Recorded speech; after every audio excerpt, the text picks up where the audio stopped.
আ এই নাও মা, আমার রক্ত খেয়ে নাও মা। এখন থেকে আমি কোনো অসহায় মানুষকে আর মারতে পারবো না। আরে বেটা, আমি রক্ত না খেয়ে মরে যাবো, তাও তোর রক্ত খাবো না। আরে এখন তো আমার মায়ের জন্য কিছু করতে হবে। আরে বেটা, আমাকে রক্ত দে।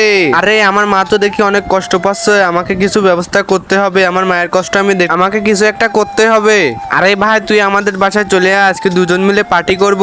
আরে পার্টি করব? রাস্তা ঠিক আছে, তুই দাঁড়া, আমি চলে আসতেছি। কিন্তু অনেক মজা করবো, এনে ধর, খা এটা। আরে ভাই, এটা তো অনেক সুস্বাদু ছিল। দেখি আমাকে দে, বেশি করে দে, খেয়ে নিই দাঁড়া। আজকে আমি অনেক বেশি খেয়ে ফেলেছি, এখন আমার কি হবে? আমার যে কাজ ছিল ওটা তো হয়ে গেছে। আরে তুমি কি, আমাকে মেরো না, মেরো না। তার আগে তুমি যদি বাবাকে ভালোবেসে থাকো তাহলে একটা লাইক করো, আর মাকে ভালোবাসলে চ্যানেলটা সাবস্ক্রাইব করো, আর দুজনকেই ভালোবাসলে লাইক সাবস্ক্রাইব দুটোই করো।